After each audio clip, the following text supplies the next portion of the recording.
our background. Look, there's 2 glasses, a water bottle, a bag, another bag, and a shirt. Okay, relax. Okay, relax. I know, I've got all this shit out and fucking... Yeah, so it doesn't even fucking matter. I don't give a fuck. They can fight me. Alright. I'll have to learn how to do face tracking. That'll be nice if I could just get it to follow us around too. True. Okay. Alright. Hey guys, what's up? It's Man on the Run. So Chase was telling me that there's a video by Avon Preach, who we've covered before. If you don't know who they are, they do a lot of different content. Sometimes they weigh in on things politically and geopolitically.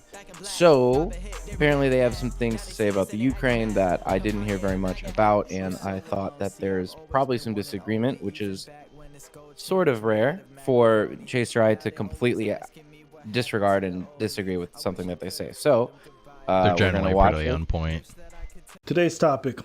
Well, guys, there's a couple of clips going viral from news coverage of the war in Ukraine. And the reason so many people, I think, are watching and reacting to them is because they really seem to give up the game on something really central to the media's coverage of Ukraine. Out in bomb shelters. But this isn't a place, with all due respect, like Iraq or Afghanistan, that has seen conflict raging for decades. This is a relatively civilized, relatively European, I have to choose those words carefully too, city where you wouldn't expect that or hope that it's going to happen.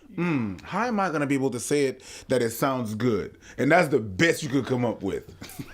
I'm sorry. Carry on. Sometimes when I hear people say civilized, like, what did you think Libya was before foreign intervention? You guys are out here funding rebels, just doing you guys are inserting yourselves in other people's territories, right? Like, if you think about it, what the U.S. has done to a bunch of countries, either be it in Africa or the Middle East, is exactly what Russia is doing in Ukraine.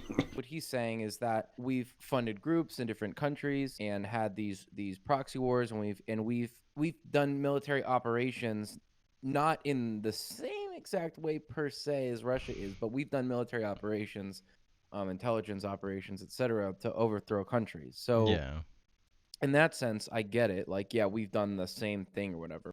I guess the difference is, well, it depends on whose propaganda you buy. So you have like 2 fundamental opinions, right? You have the opinion that, like, well, obviously some of the times we've gone and overthrown a country or destabilized a country, we did it just purely off of selfish interests. Or you can believe the narrative that, like, no, the people want to be free so badly and we're defending liberty and democracy, et cetera, et cetera. So you sort of have to choose which one of those 2 arguments you think is, like, more correct, because neither is fully correct, right? Ukraine does not want Russia. They want to be part of NATO. They want to be part of the EU. They don't want to be part of Russia. And Russia is just literally creating lies to justify what they're doing. For sure, you're going to make the argument that this is nothing different than what the fucking US is doing. This is a stupid fucking point, because it's the US and fucking Ukraine doing this shit right now.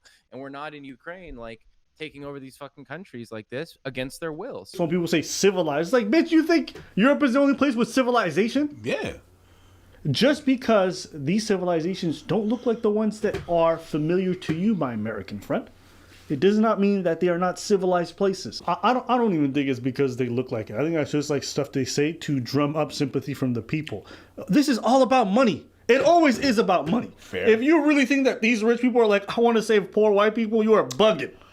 The problem with things like this is, like, when you're characterizing, like, oh, rich people don't want to do this or rich people don't want to do that, like, what are we calling rich, right? person who makes 100,000. That's top 10%. So is that rich? So he's making the argument in the most forgiving case that the top 1% of people holds this attitude. That's just not true. That doesn't mean that there's these, like, oil baron-esque type characters that don't exist that are like haram say. People aren't like, well, I care about, like, that person less because they're poor. They just care about people like most people just fucking care about people. I don't know. Drum up any sympathy story that they can. It's like, this kind of rhetoric makes me cringe so hard. And one other thing is, like, America almost lost its mind because they felt like Russians were meddling in their elections. It's like, bitch, you meddle in everybody else's elections. American will literally just assassinate other people's presidents. Okay? This is not hearsay. These are documents you can look up online. That's known. They will meddle in everybody else's elections, choose the leaders that are most convenient to them, but then have a completely different standard. And what it really comes down to is how they paint these narratives.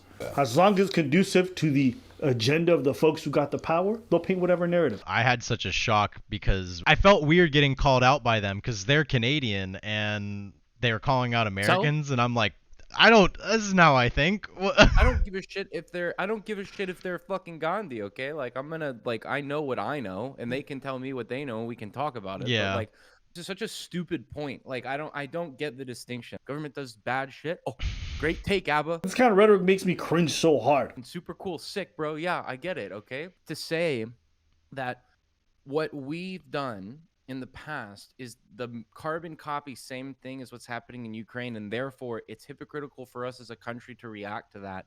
It's bad, and we're gonna call bad bad and say that bad shit shouldn't happen. But it's like we're talking about Ukraine to talk about Ukraine, and you want to shit on America because I'm Quebecois, okay, right? Like whatever. Like I don't know about every single thing that the U.S. is like put its nose in. From what I'm familiar with, is that we go to places to more often than not defend people in the area from an atrocity. But okay, I'm going to make his argument for him, but I disagree with his conclusion. I would not say that the vast majority of things that we've done geopolitically in terms of fucking with the government and structures in other countries has been like because we're preventing atrocity and it's been justifiable.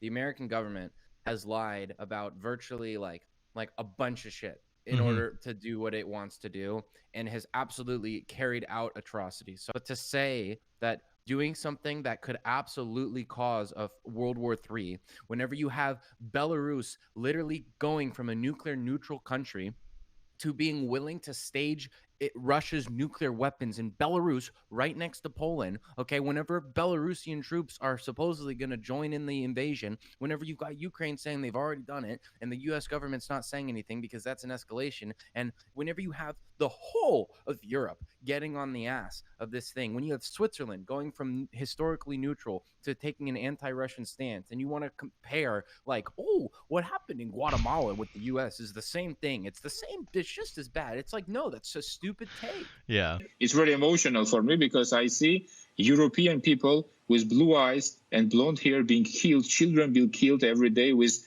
Putin's missiles. So I seen white people getting killed, so it gets to me. That's what it is. That's what he said. This kind of rhetoric makes me cringe so hard. That's what he said. He said white. The blue-eyed, and that sounds very familiar. I think, what's his name? Who said that? Yeah, Voldemort. This might be worse than their coverage on BLM. Really? Because he's saying, oh, I'm sad that there are blonde hair and blue-eyed children who are like getting killed. That means that like he's not sad about the other children. That's literally a non sequitur. How am I going to be able to say it that it sounds good? And that's the best you could come up with. Thinkable has happened to them. And this is not a developing third world nation. This is Europe. You know, they talk like Ukraine is like this advanced society. It's like, bitch, Ukraine is poorer than half of the countries in Africa. You know what I'm saying? Like, see, this is why it's worse. Like, okay, look, okay, I know she's stupid. I know that she doesn't know what the fuck she's saying. She sounds like an idiot, and the rhetoric is stupid. Anybody that was non-white was trending. Exactly. If you're not white or Ukrainian, it was just like, you know what?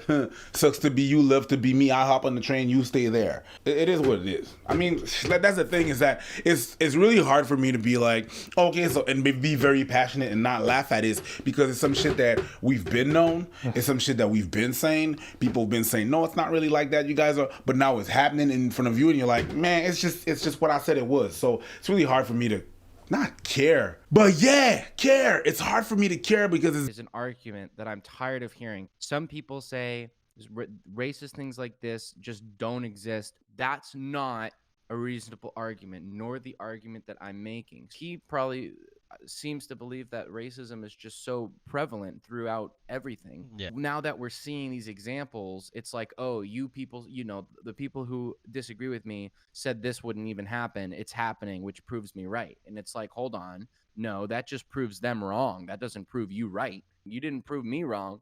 So I feel like he's just so used to disagreeing and hearing from people with like milk water fucking IQ levels, like say dumb things, you know. That's facts. And sometimes, you know, we get that criticism because folks are like, well, why aren't you guys caring about it then? And it's like, bruv, I ain't got time. I ain't got the energy to care about everything.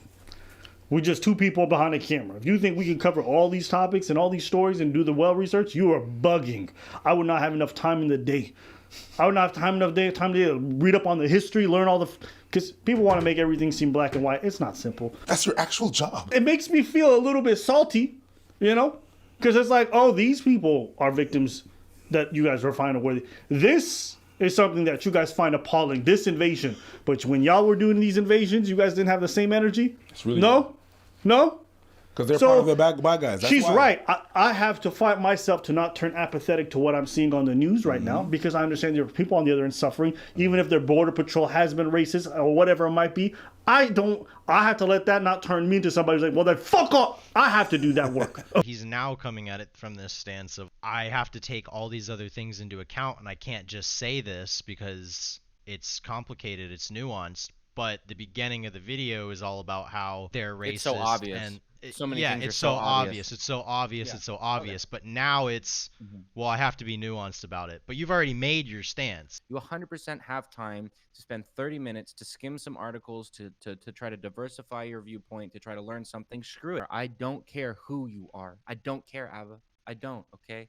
Like, you have an hour to do something. If you care about these issues and you know, as you've admitted, that you shouldn't be apathetic about it, take 30 minutes and read one study a day or something. There's a bigger issue going on here than This is a dumb Ukrainian video with racist. a bunch of dumb takes. This is a dumb video with a bunch of dumb takes. That's what it is. How dare you? How dare you? I told you this would happen. You're like, you started telling me the shit that they were saying in this fucking video, and what did I just cut you off. I was like, stop. I was gonna get angry. I was like, I just gotta watch the video. Fuck. Okay, look, thank you for watching. Peace. If you didn't like watching, then you can literally, I don't know, comment and tell me you hate me and I can laugh at you.